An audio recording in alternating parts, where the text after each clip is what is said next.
Hello and welcome to the 7th episode of Lockdown Euros. This episode we have Kosovo versus North Macedonia and what is the final matchup of the first round of playoff games.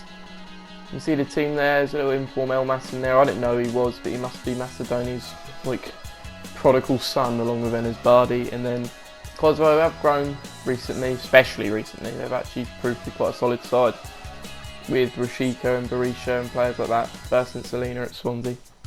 So it'll be interesting, even if lacking star power.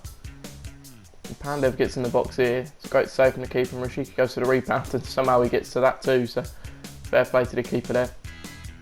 And now we manage to cut it out on the halfway line. He plays it forward to Elmas. Exchanges with Elmas, Pandev does. It's right close to the keeper, and a lovely finish from it. So a goal made and scored in North Macedonia. Give them a 1.5 goal or point lead. Our opponent comes forward here, we make a mistake at the back.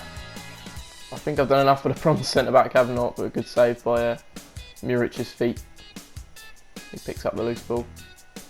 And then we come up the other end. I think the attack's dead as Rashika gets tackled there, but Elmas cuts out the ball forward into the path of Rashika, who spins Maldini of all people, and manages to get a finish past the keeper. Not the most in the corner, but it's a little half point back gain from Kosovo. 1-2 now. He comes forward with Henri. Ronaldo gets absolutely bodied. I don't press a button, but I mean he has hit the deck there. It's a penalty given. And I'm thinking bottom right. Luckily, so's this guy. Muric makes the save, the big lad. So got the ball with obviously Zykov there, the Macedonian centre back. He exchanges it down the right with Bardi and Elmas. He gets further down the wing into the path of Pandev. And how about that for a finish? The journeyman, arguably talisman of Macedonia for years, losing his hair now, as you can see. Goran Pandev with a lovely finish. Another goal made and scored in North Macedonia and gives them a 3.5 point total. Added to the highest match rated player for Elmas there after this rage quit. And we're looking at 4.5 points in the first game, so they're already past the halfway mark and it's already looking treacherous for Kosovo. Into the second game, you can see I literally plunged you straight into half time. I was missing the first 17 minutes of the game. I don't know what happened there, but it was the deadest half I've probably ever played.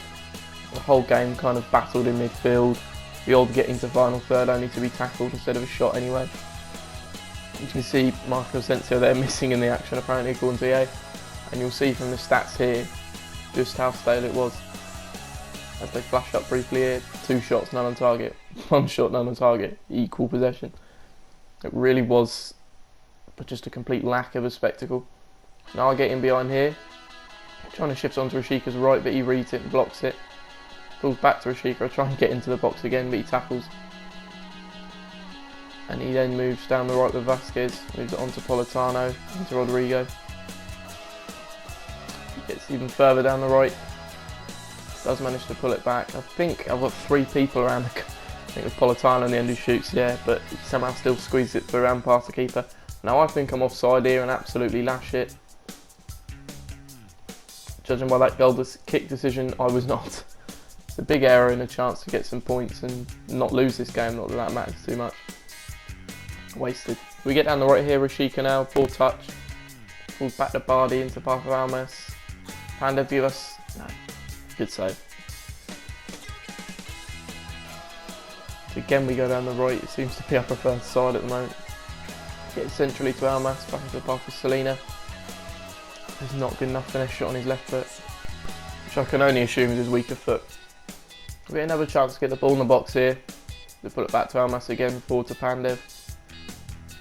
Tries to work a bit of space, does get it to Rashika, shot save, it falls to Elmas. Very scrappy finish, but we'll take what we can get and moves them 2 points away from victory. They did indeed as well, give an assist to that. How, I don't know, but again we'll be taking it.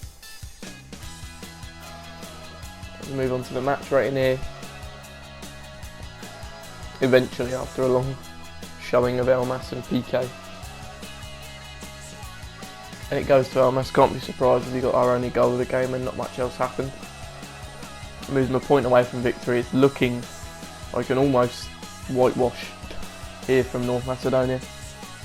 See if Kosovo can do anything to even gain a bit of respect for themselves and not get absolutely battered. Got a busy team here. There's Zlatan, the Henry, the Sane. Could prove to be a handful. Pandev gets down the right here, loses it, then re-tackles it back, manages to pull it centrally to Selina, and a nice finish on his right foot this time. Pull a half point back for Kosovo as Pandev did set it up, but equally put Macedonia half a point from victory. So any assist, any involvement in a goal, and it's over. We're down the left this time. Rashika, lovely ball through to Selina, and that's what they're going to have to do to try and get anything from this. Set up their own goals, and they do there. To move 4 points away now, instead of what was 6 and looking unassailable before. They're creeping into a chance that they might be able to show themselves to something. Now left the things, you don't see much from the defenders. An absolute brutality from our Kosovan centre back there. On the 95 Thierry Henry of all people. We get away with one there as well as he absolutely whacks the post.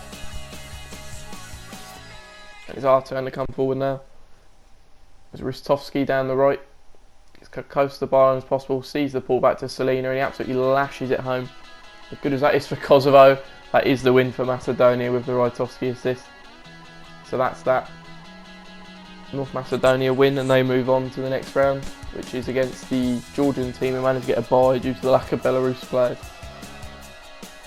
So hopefully they can give them a contest as well. Again, it'll be another one lacking star power because, I mean, I may know a couple Georgians because I've played a lot of FIFA over the past 10 or so years, but I wouldn't blame anybody else for not knowing who they were at all. We see the half-time stats, they're very clinical from our 4 shots to score 3. As we move into the second half here, we put it back to Selina. Both shots blocked there. But that's not the end of the highlight as he moves forward with Ibra now. Pokes it forward to Sane, even further forward to Henry. Nobody can keep up with him, and he's never going to miss that. He pulls one back there again, obviously with a tie over. I'm not too fussed, and maybe that's what leads to me losing a bit of concentration and basically throwing the game away here, as that is disallowed from this free kick. Awful decision to chip it outright, so I'm not giving it enough power. He gets in again here with Henry. Shifts onto his right. But that is a fantastic save from Muric to make up for his mistake with the kick out. You can see the highlight's still not done. Despite the good save and block on the line, nobody's there to pick up the loose ball. And Bakayoko whacks it in to give this guy, well, a fighting chance in this game now. As we do anything we can to try and close it off. And Rashika with that turn and finish hopefully has done. I would add it to this score, but especially when it comes to what later on they happen to do in the Euros, as best like third place teams also go through due to the fact that the groups only have 24 teams and 12 isn't enough. So they send 4 through on best place finishing, and I will decide that when it hits 8, no more score can be added to the other teams, just out of fairness. Because I need to pick a point to close it somewhere. Because yeah, Selina got man of the match there as well, and that will give them an even closer scoreline, but it's almost like when the 8th goes in, that's the final whistle. You see there, Elmas very busy on the assists, Selina very busy on the goals in that final game of the hat-trick, but the result does go to North Macedonia, and that's confirmation that they will have Georgia in the last of the playoff finals, and the first one you'll see is Iceland versus Bulgaria. Thanks for watching, and I'll see you next time.